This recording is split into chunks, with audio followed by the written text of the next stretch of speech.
निर्जला एकादशी व्रत की कथा। उपवास में ध्यान रखें ये बातें, फल की होगी प्राप्ति। इस साल 31 मई 2023 को निर्जला एकादशी व्रत है। शास्त्रों में निर्जला एकादशी के व्रत को सबसे कठिन और पुण्य फलदायी बताया गया है। इस व्रत में जल का त्याग करना पड़ता है। इस दिन बिना कुछ खाए पिए व्रत रखने से सभी पापों से मुक्ति मिल जाती है।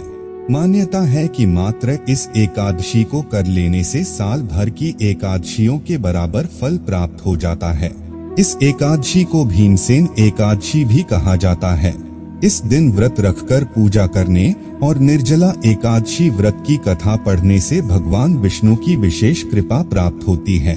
निर्जला एकादशी व्रत कथा इस प्रकार है। नमस्कार दोस्तों, आपका स्वागत है हमारे चैनल धर्मा वचन पर। ऐसी और वीडियो देखने के लिए चैनल को सब्सक्राइब और वीडियो को लाइक करें। पद्म पुराण में निर्जला एकादशी के महत्व का वर्णन करते हुए बताया गया है कि भगवान श्री कृष्ण जब पांडवों को एकादशी व्रत का महत्व बता रहे थे, उस समय जब युधिष्ठिर ने श्री कृष्ण से कहा कि हे जनार्दन, आप ज्येष्ठ मास की एकादशी का जो फल और विधान है वह बताइए। भगवान श्री कृष्ण ने कहा कि ज्येष्ठ मास की कृष्ण पक्ष की एकादशी का वर्णन तुमने सुन लिया है।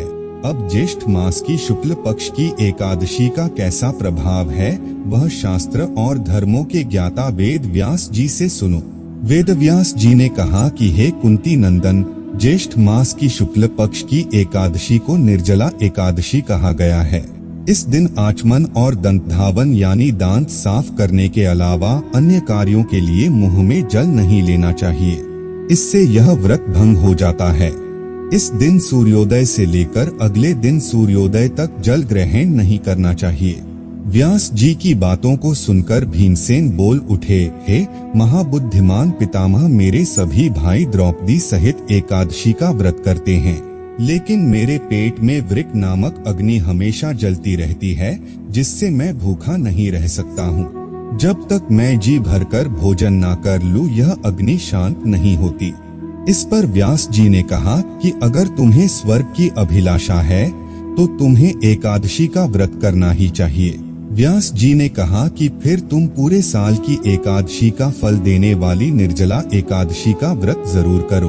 व्यास जी ने कहा कि भगवान विष्णु ने कहा है, जो व्यक्ति निर्जला एकादशी व्रत का नियम पूर्वक पालन करता है वह करोड़ों स्वर्ण मुद्रा दान करने का पुण्य प्राप्त कर लेता है। इस एकादशी के दिन किए गए जप तप दान का पुण्य अक्षय होता है, यानी वह अनेक जन्मों तक लाभ देता है।